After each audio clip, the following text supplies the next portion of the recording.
Keep the main thing the main thing. Hello and welcome to the Durham Talents channel. My name is Jesse Durham. For today's episode, I just simply want to address banking.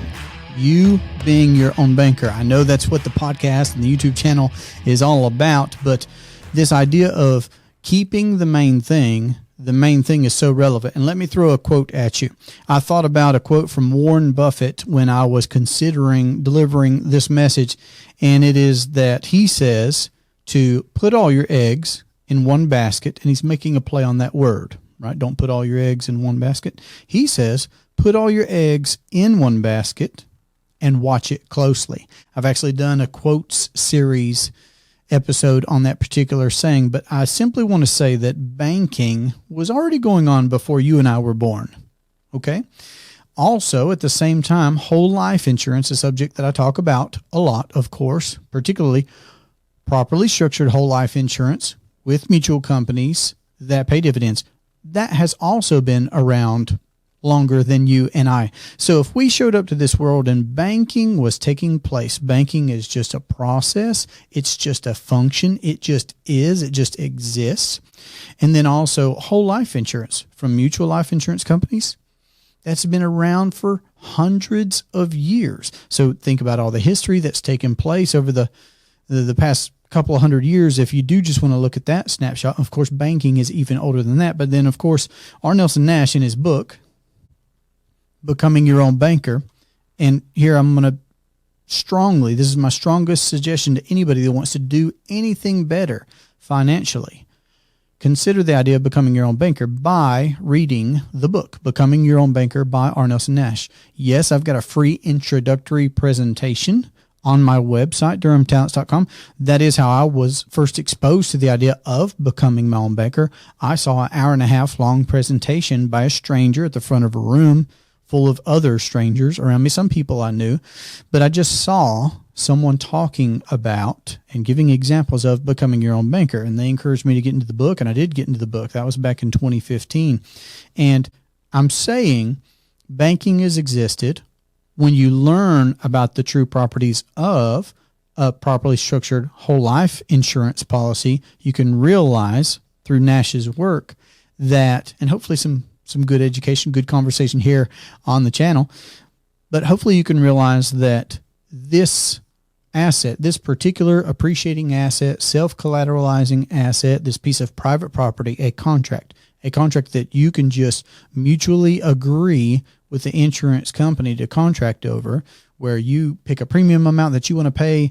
They say, oh, okay, we will provide this death benefit amount. We will provide this cash value amount. You just privately make that agreement. This entity, as Nash describes in his book, is the ideal entity for privatizing banking in your life. So I spend a good bit of time, and I've even got an encyclopedia series on the channel where I talk bullet by bullet, point by point. This is what a dividend is. This is what a direct recognition company is. And there's nothing wrong with being knowledgeable enough about what it is that you own. I highly encourage it. Keep pursuing knowledge. It's biblical. It's scriptural to pursue knowledge and wisdom and understanding. So vet that for yourself. But again, think big picture enough about the main thing. Well, banking's existed for so long, and now whole life has been around so very long as well. And it's the ideal asset for us to be able to privately own and control and profit from the banking that we're going to do anyway. And I say we're going to do it anyway. And if this is a new idea to you, consider that everything is financed. Okay? Everything that you buy, and we have to buy things, okay? Everything is financed in one of two ways. Either we pay credit, okay, so we would use someone else's capital on their terms and conditions if they approve us, while we front collateral, pay them interest, all these different things, subject ourselves to their timelines, etc. Okay? Credit, debt, that's one way of doing things. Another way is paying cash for things, and that means we have to allot time to build up the necessary capital for procuring the thing that we want to do, for making the purchase that we want to make. And then, of course, there are lots of questions about, well, where do we put that capital? Does it benefit us, and in what ways? And then, of course, you have to consider, well, are we taxed on that? Are we hedging against inflation? Are we subjecting ourselves to litigation? All different kinds of things that we should evaluate about the characteristics of that entity to know if we could do better. What I've arrived at knowing is that everything that I've learned from this book, okay, the principles that Nash gives us, the product that he educates us on, the process of banking. I mean, we're just really going back to the fundamentals to discuss those types of things. And I believe I'll share that here with you again, because I was on the phone earlier today, for example, with a client who has been a client for a little over a year now. And we were having such a good conversation. I actually can't wait to release that episode. It was with my buddy JR, and we were having a conversation because he's a year plus into implementing infinite banking, learning about whole life, understanding the banking function, and taking care of that for himself. The principles that Nash covers, let me start there in his book. The principles that Nash covers in his book are so helpful, so helpful. Let's go through those real quick. Principle number 1, think long range. Okay? Think long range. In fact, I would say the longer range you can think, the better off you are going to be, because time goes by either way. See, banking's been here for time. Whole life insurance has been here for time. We should consider a long time range as well. That's what I'm suggesting. That's what Nash suggested. So think long range. If you want to have financial success, think long range. Think past this Friday. Think past this week. Think past this year. Think past this generation. Okay? The second is, don't be afraid to capitalize. Today, we have a need of capital to do the things that we want to do. Might we perhaps need a greater amount of capital in the future because of taxation and inflation, and just we want to do more? Yes, the answer is yes. So why would we even hesitate to capitalize now? Here, let me interject. I had another conversation today, texting with another prospective client, and there's nothing wrong with meeting everybody where they're at. I'm not knocking on this thinking, but it does show where we're at in our thinking process, which is what I'm all about here. I'm trying to get us to think about these things, like Nash got us to think about these things. And there was a hesitation. There was an initial idea to pay a certain amount of premium, and then there was a hesitation. And I know what that hesitation is. What that hesitation is in general is overlooking the main thing, which is banking. That person is beginning to go back to that original thought process of, well, this item, this product, this policy is an expense, instead of the thinking that says, well, this is the place for me to capitalize. This is the place for me to warehouse my wealth, to use Nash's words. This is the place for me to bank. This is not an expense. So principle number 2, don't be afraid to capitalize. The third one is to be an honest banker yourself. If you're going to be a banker, be an honest banker. It should suffice it to say being honest would be a good thing.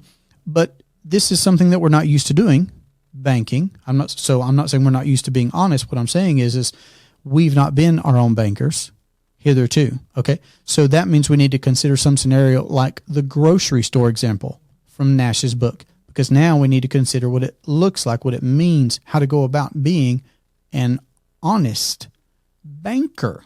Okay. Because we're becoming our own banker. So third principle, be an honest banker. Fourth, don't do business with banks.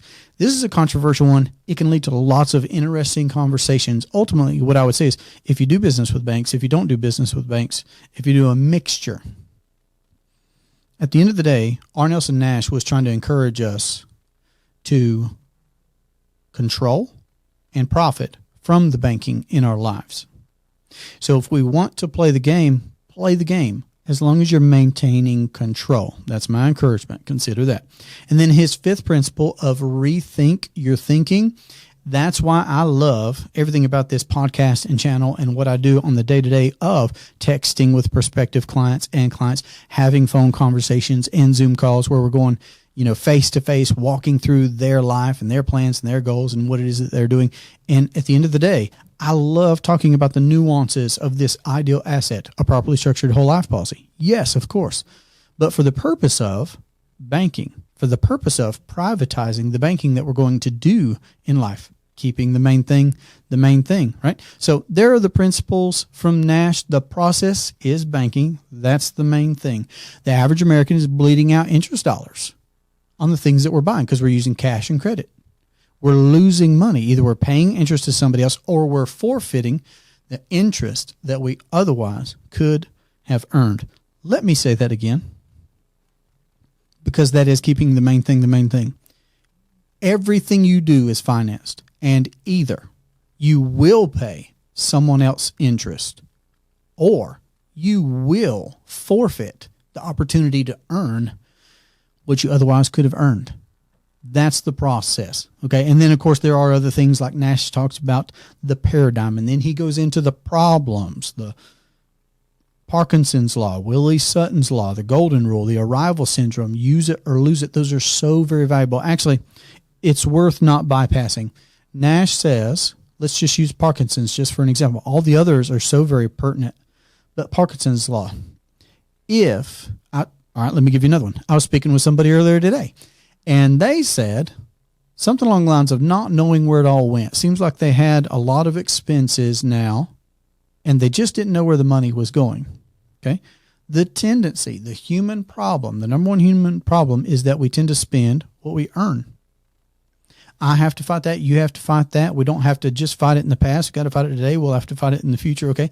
We have to solve that problem for ourselves, or we will not win with money.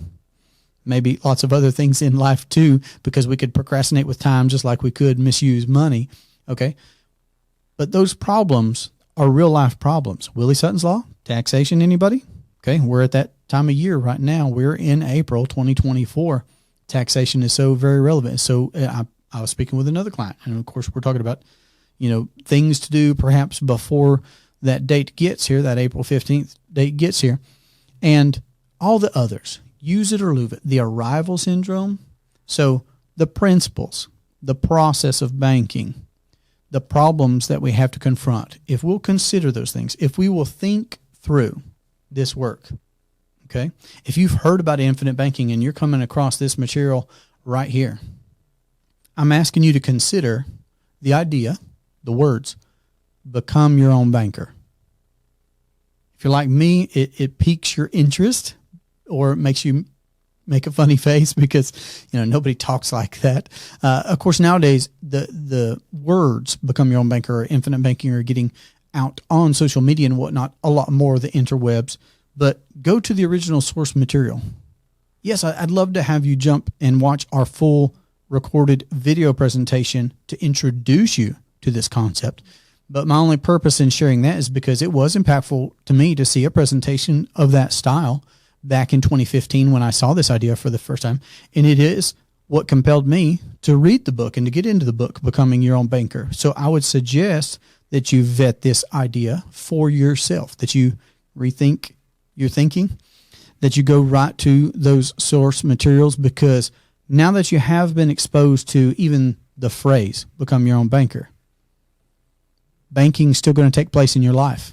Whole life's going to go on existing with or without me or you. And remember this, when you implement infinite banking, it doesn't mean that you have to work any harder. You don't have to change your cash flows. You don't have to take any additional risk or lose control. You're just adding one step to what it is you're already doing. You're already banking.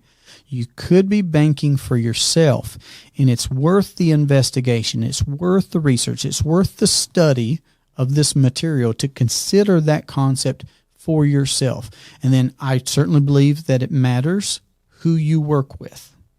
Do they practice what they preach? Are they knowledgeable and experienced? Are they actually doing the thing? Or are they just selling insurance? And that's not a bash on anybody that's just doing business in the marketplace. But if you're looking to become your own banker, you should certainly consider working with somebody who is their own banker, who's actually put into practice this concept in their own personal lives. They're not just professionally working in the insurance space. because you're going to want to be able to do it for the purpose of banking. Banking is what makes the world go around. In fact, that makes me think of a quote from Nash in his book where he says, if banking were stopped, the rest of the world of business would come to a screeching halt because everything is financed. Banking just is. Did you hear me? It's like banking just is. That makes me think of the scripture where, Moses is saying, well, who will I tell them that you are? And just say, I am. The Lord would just say, I am. And if you're wondering how important it is for you to consider, let me leave you with this. If you're wondering how important it is for you to consider infinite banking in your own personal life, I dare you to calculate how much you spent, how much you paid in interest dollars alone last month. I dare you to look it up. Go look it all up just one time. Sit down, write it all out. How many dollars did you pay out in interest alone on the cars, the homes, everything, just in 1 month of your life? Next question, what if you could have it back? What if you could keep that money? Is that worth your time? I would suggest that it is. So as you vet this, I would love to be able to hear what your questions are. And if you'd like to have a conversation on what it could look like for you to implement the infinite banking concept for yourself, to keep the main thing your main thing, okay? For you to control and profit over the banking function in your own life, then I would encourage you to book a free consultation call in my calendar at durhamtalents.com. This has been a great pleasure for me. I do look forward to that future conversation. Have a great day. Take care.